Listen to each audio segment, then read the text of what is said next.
ഈ അവസരത്തിൽ മുറി അടച്ചിട്ട് തപസ്സിരിക്കുകയാണ് വേണ്ടത്. നിനക്കറിയൂ, എന്റെ ജീവിതത്തിൽ നഷ്ടപ്പെടലുകൾ മാത്രമേ ഉണ്ടായിട്ടുള്ളൂ. ഇപ്പോഴിതാ ഷേർലി, അവളെയും എനിക്ക് നഷ്ടമായിരിക്കുന്നു. എന്നാര് പറഞ്ഞു? അപകടം ഉണ്ടായ ബാംഗ്ലൂർ ഫ്ലൈറ്റ് കൃത്യം 9:30 ടേക്ക് ഓഫ് ചെയ്യുന്നു. എന്നാൽ നിന്റെ ഷേർലി ആ സമയം വരെ ഡ്യൂട്ടിയിൽ റിപ്പോർട്ട് ചെയ്തിട്ടില്ല. നിനക്കിത് വിശ്വസിക്കാൻ പറ്റില്ലെന്ന് എനിക്കറിയാം, പക്ഷേ ഇപ്പൊ ഇത് വിശ്വസിച്ചേ പറ്റൂ. ഷേർലിയുടെ വണ്ടി എയർപോർട്ടിൽ ഉണ്ടായിരുന്നാണല്ലോ. അപ്പൊ പിന്നെ? അതെ, അതാണ് എനിക്ക് മനസ്സിലാകാത്തത്. പിന്നെ ഇക്കാര്യത്തിൽ നിന്റെ സഹായം എനിക്ക് ആവശ്യമുണ്ട്.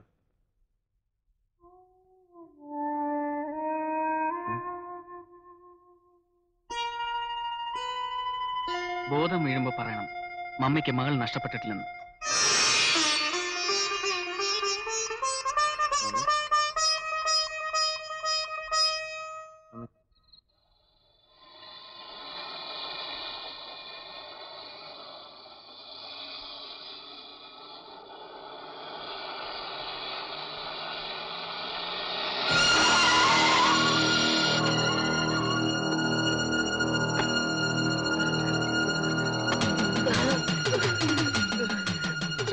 പറയടാ.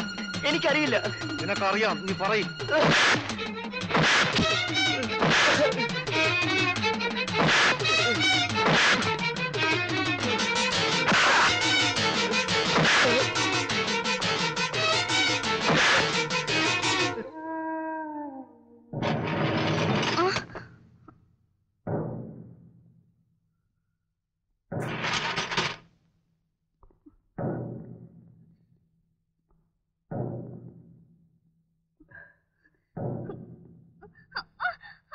ഞങ്ങൾ ഇവിടെ എത്തിക്കുന്നവരാരും ജീവനോടെ തിരിച്ചു പോകാറില്ല. ഇന്ന് ഞങ്ങൾക്ക് ഈ ബുദ്ധി തോന്നിയില്ലായിരുന്നെങ്കിൽ ഇപ്പം നീ പരലോകത്തെത്തുമായിരുന്നു. മരണത്തിന്റെ വിമാനം നിന്റെ പോർട്ടിൽ ലാൻഡ് ചെയ്യാൻ ഒരുങ്ങുമ്പോഴേക്കും നിറയെ ക്ലൗഡ്സ്. അതുകൊണ്ട് ചിത്രഗുപ്തന്റെ കണക്ക് പുസ്തകത്തിൽ നിന്നും നിന്റെ പേര് മാത്രം ക്ലീൻ ഔട്ട്. അങ്ങനെ അങ്ങ് പോകാൻ വരട്ടെ. അരുത്. ഇല്ല, നിന്നെ ആരും എങ്ങും തട്ടിക്കൊണ്ടുപോയിട്ടില്ല. ഈ ഒളി സങ്കേതം ഇപ്പോ ആർക്കും അറിയുകയില്ല. അറിഞ്ഞാൽ ഇതുപോലെ മറ്റൊരു രാത്രി. പക്ഷെ അത് ഇത്രയ്ക്ക് സുഖകരമായിരിക്കില്ല.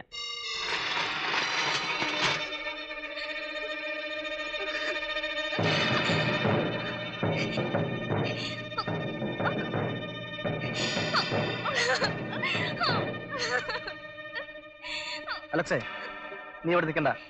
ഷേർലി കൊണ്ട് പോക്കോ.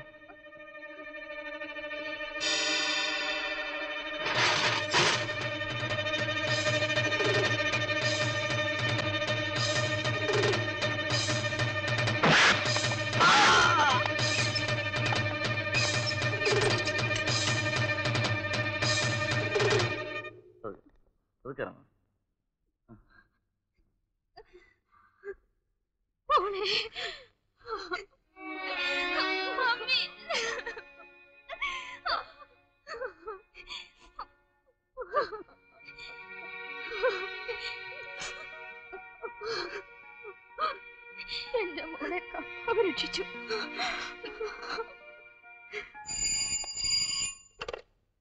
ഹലോ. ആ, ഒന്നും നോക്കാനില്ല. എടോ, എസ് പി സ്ഥലത്തില്ല. വേറെ കാര്യം ചെയ്യ്. ആ വക്കീലും കൂട്ടി ഇങ്ങോട്ട് വാ. ആ, എന്തായി?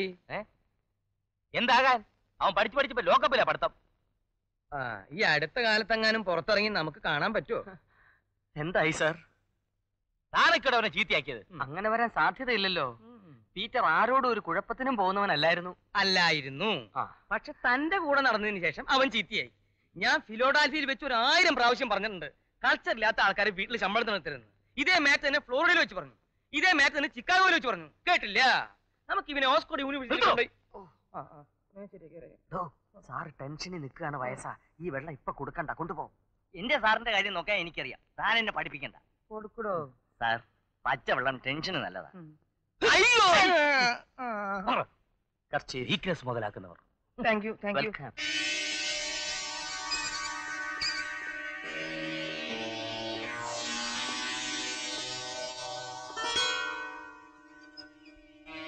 സാറേ, വീരവാദം മുഴക്കിയിരുന്നപ്പോ അത് വേണ്ടിയിരുന്നില്ല എന്ന് തോന്നുന്നുണ്ടോ? നിങ്ങൾ അറസ്റ്റ് ചെയ്തതേ അഗസ്റ്റിൻ ഫെർണാണ്ടസിന്റെ മോനെയാ. ഏത് മരടക്കി കൊണ്ടിട്ടാലും എന്റെ മോനെ ഞാൻ പുഷ്പം പോലെ പൊക്കിക്കൊണ്ടുവരും. അതെന്റെ ഒരു വീക്ക്നെസ്സാ. പിന്നല്ലാതെ. പാവം. വന്ന കാര്യം കഴിഞ്ഞില്ലേ? എന്നാ തനിക്ക് പോവാം. പോകാൻ തന്നെയാ വന്നത്, അല്ലാതെ ഇവിടെ കുടിയിരിക്കാനല്ല.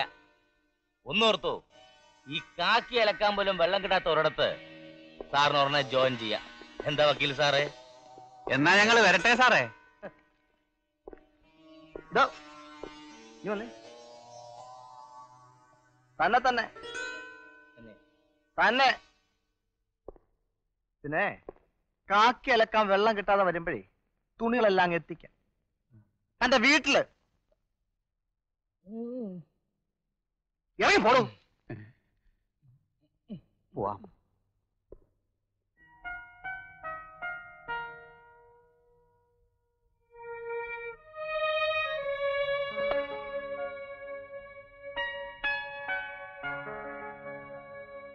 കർത്താവ് ആദ്യമൊക്കെ ഒന്ന് പരീക്ഷിക്കും. തെറ്റ് ചെയ്യാത്തവർ ജയിക്കും. അലക്സിനെ പോലൊരു കൊച്ചിനെ എന്റെ മോക്ക് കിട്ടുന്നത് കർത്താവിന്റെ കാരുണ്യം ഒന്നുകൊണ്ട് മാത്രമാണ്. എല്ലാം മംഗളമായിട്ട് നടക്കും. ധൈര്യമായിരിക്കും. നമുക്ക് ഏറ്റവും അടുത്ത നല്ലൊരു ദിവസം നോക്കി അലക്സും ഷേളിയുമായിട്ടുള്ള വിവാഹം അങ്ങ് നടത്താം. എന്താ? അത് കാണാൻ അവളുടെ ഡാഡി ഇല്ലാതെ പോയല്ലോ എന്ന് ഓർക്കുമ്പോഴാണ് വിഷമം.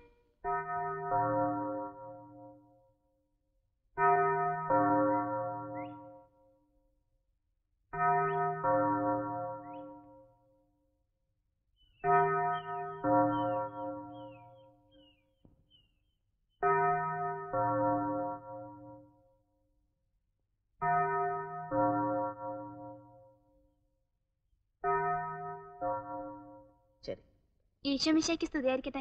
ഇപ്പോഴും എപ്പോഴും സ്തുതിയായിരിക്കട്ടെ. പപ്പയോട് കാര്യങ്ങളൊക്കെ പറഞ്ഞു പോളെ. ഇന്നലെ രാത്രി മമ്മി സ്വപ്നത്തിൽ ഡാഡിയെ കണ്ടുപോലും. എന്റെ വിവാഹക്കാരി അറിയിക്കാത്തതിൽ പുള്ളിക്കാരൻ ആകെ ചൂടായിരിക്കത്രേ. ആ നേരം തൊട്ട് മമ്മി പറയാൻ തുടങ്ങിയതാ ഡാഡിയുടെ കല്ലറയിൽ പോയി പ്രാർത്ഥിച്ച് അനുഗ്രഹം വാങ്ങണമെന്ന്. പിതാവിന്റെ കാരുണ്യം എപ്പോഴും കുട്ടിയുടെ നേർക്കുണ്ടാവും. പോയി വരും. ശരി ഫാദർ.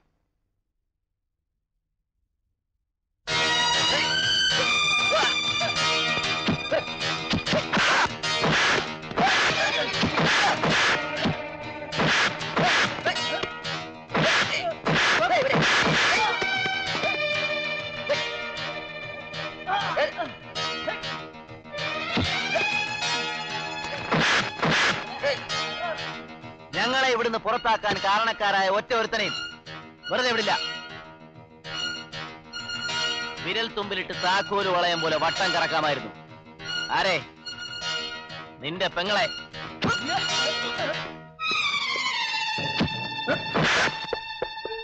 വിരൽ തുമ്പിലിട്ട് താക്കോൽ വളയം പോലെ വട്ടം കറക്കണം.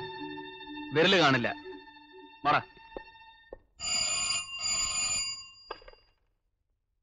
Yes, Fernando speaking.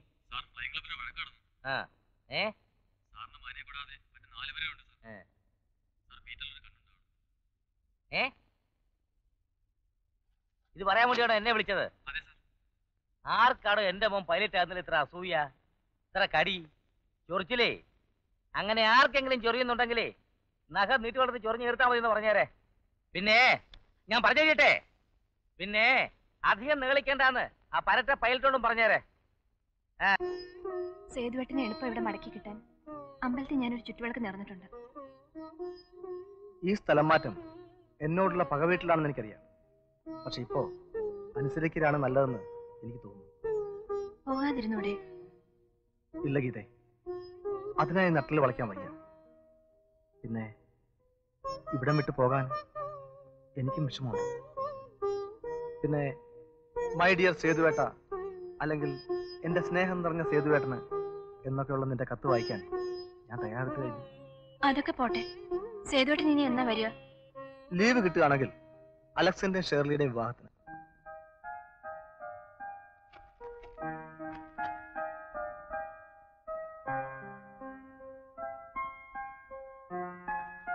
മോനെ ടോണി, നീ ആ മറിയൊക്കെ എഴുതിയോ? എഴുതി. പള്ളിയുടെ പുറകെ താമസിക്കുന്ന ദേവിച്ചാനും കൊടുക്കാൻ മറക്കല്ലേ. ഇല്ല. മേൽലാസ് എഴുതി തുടങ്ങുമ്പോ പലരെയും വിട്ടുകൊള്ളു.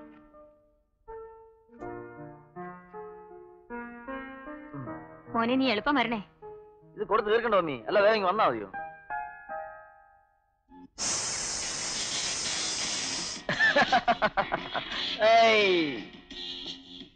നമ്മുടെയൊക്കെ വലം കൈയും ഡാഡിയുടെ സുഹൃത്തുമായ പുതിയ SI അരവിന്ദന്റെ ആയുരാരോഗ്യത്തിന്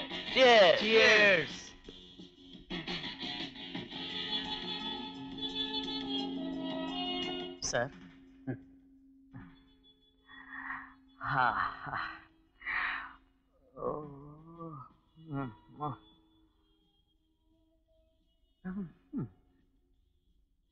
മിസ്റ്റർ നരേന്ദ്രൻ, കഴിഞ്ഞ പ്രാവശ്യം ഞാൻ വന്നപ്പോ ഒരു കാര്യം പറഞ്ഞ ഓർമ്മയുണ്ടോ? ആ, 2 എണ്ണം കേറ്റി കഴിഞ്ഞല്ലേ സർ? ഇനി ഓർമ്മിച്ചൂടെ? ഓർമ്മയുണ്ടോ? എനിക്ക് ആ സ്ഥലത്തിന്റെ ഡീറ്റെയിൽസ് ഒന്നും തന്നില്ലല്ലോ നിങ്ങൾ. അയ്യോ, തന്നില്ലേ? അതെന്താ സർ കൊടുക്കാത്ത? ഈ ഫിലോഡാൽഫിയയിൽ ഒരു സിസ്റ്റം ഉണ്ട്. ഇനി അഥവാ കൊടുത്തില്ലെങ്കിൽ തന്നെ പീരുമേട്ടിലുള്ള അച്ചായന്റെ എസ്റ്റേറ്റിനോട് ചേർന്നുള്ള 75 ഏക്കർ ഭൂമി ഉണ്ടല്ലോ, അവിടെയുള്ള കുടിയാന്മാരെ എനിക്കൊന്ന് ഒഴിപ്പിച്ച് കിട്ടിയാൽ മതി. എനിക്ക് എന്റെ പുതിയ പ്ലാന്റേഷൻ തുടങ്ങായിരുന്നു. ആർക്കാടോ? അച്ചായന്. അച്ചായനല്ലേ ഞാൻ പറഞ്ഞത്? അല്ലടോ. എടോ, അവന്മാരെ ഒഴിവാക്കാൻ തനിക്ക് പറ്റുമോ? ഓ, ഇനി പീരുമേട്ടിന്ന് അച്ചായന്റെ 75 ഏക്കർ ഇങ്ങോട്ട് പുളുത്തിയാലേ ഇവിടെ കഞ്ഞി വെക്കാൻ പറ്റൂ. ഇവൻ ആരിവൻ? ചുമ്മാ എങ്കിലും പറ്റൂന്ന് പറഞ്ഞ സാറേ. എന്നെ കൊണ്ടേ അത് പറ്റൂ. കഴിഞ്ഞ തവണ 10-15 എണ്ണം തീ വെച്ച് നശിപ്പിച്ചതല്ലേ? അല്പം പെട്രോളിന്റെ ചെലവല്ലേ ഉള്ളൂ, പിന്നെ നിയമം അത് ഞാൻ നോക്കിക്കോളാം. കണ്ടോ, ഈ കാര്യങ്ങളൊക്കെ ചെയ്യാൻ കഴിവുള്ള പയ്യന്മാരെ അച്ചാരോട് നിർത്തിയിട്ടുണ്ട്. ഫിലോഡൽഫിയയുടെ സഹായം വേണ്ട. വിശ്വംബരാ, ഇനി ഇവിടെ നീ നിൽക്കണ്ട, അകത്ത് പോ. അകത്ത് പോ. പോകാൻ പറയേണ്ടവർ പറഞ്ഞാ ഞാൻ പോകും. വിശംബര, ചുണ്ടി പറഞ്ഞതുപോലെ നീ പോവണ്ട.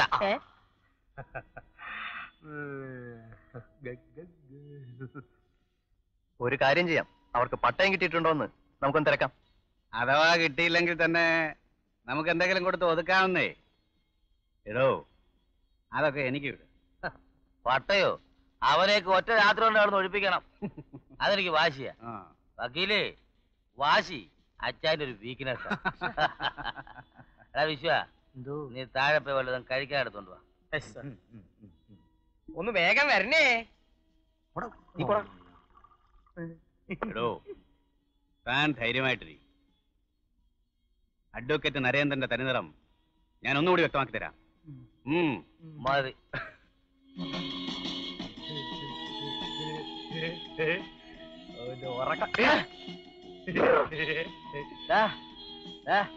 വലിയ ഒച്ച ഉണ്ടാക്കരുത്, താഴെ ആരും പിരിഞ്ഞിട്ടില്ല. പോയി ജോലി നോക്കാൻ പറ. ഇന്ന് ഉത്സവങ്ങളുടെ രാത്രിയാണ്. ഞങ്ങൾ ആടും പാടും, പറ്റത്തില്ല.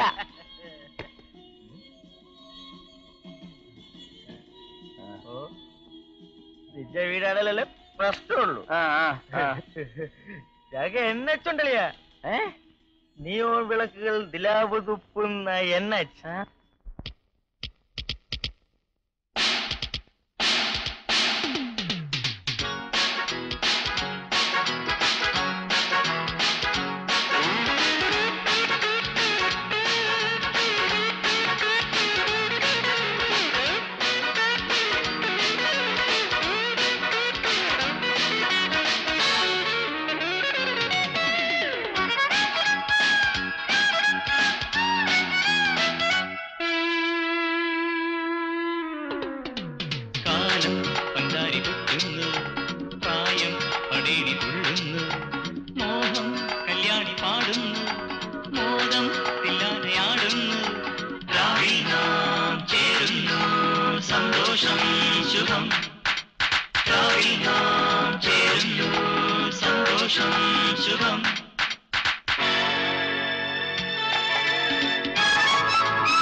രാജവീതി നമ്മൾ ചന്ദ്രശാലിയാക്കണം, ചാരുവെണ്ണിലാവിലാടണം.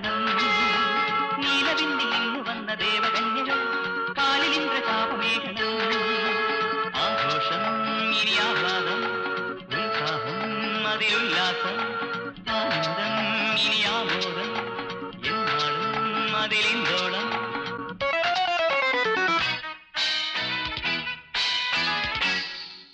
കാലം പഞ്ചാരി കൊട്ടുന്നു പ്രായം പടേരി തുള്ളുന്നു മോഹം കല്യാണി പാടുന്നു മോദം ഇല്ലാതെ ആടുന്നു രാവിൽ നാം ചേരുന്നു സന്തോഷം ശുഭം രാവിൽ നാം ചേരുന്നു സന്തോഷം ശുഭം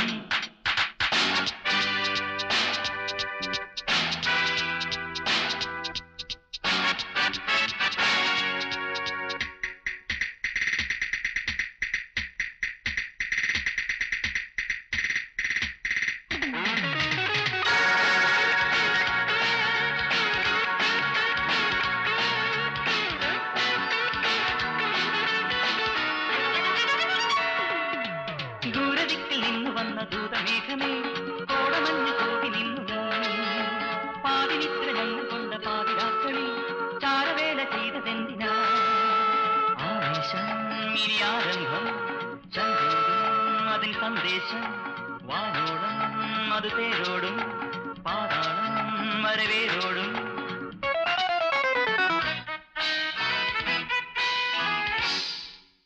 കാലം പഞ്ചാരി കൊട്ടുന്നു പ്രായം പടേരി തുള്ളുന്നു മോഹം കല്യാണി പാടുന്നു മോദം ജാനയാടുന്നു രാവിൽ നാം ചേരുന്നു സന്തോഷം ശുഭം രാവിൽ നാം ചേരുന്നു സന്തോഷം ശുഭം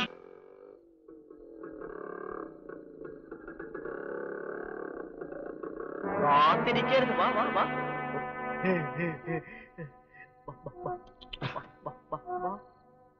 പ്ലീസ് എന്നെ ഉപദ്രവിക്കരുത്. ഇന്നൊരു ദിവസത്തേക്ക് എന്നെ വെറുതെ പ്ലീസ്.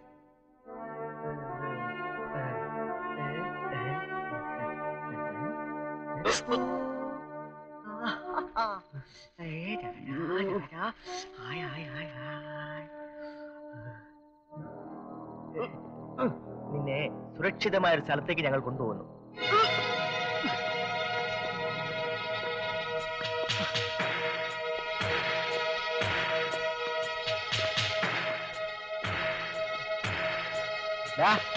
നിനക്ക് ഇപ്പോഴെങ്കിലും മനസ്സിലായല്ലോ ഞങ്ങളോട് കളിച്ചാൽ എങ്ങനെ ഇരിക്കുമെന്ന്.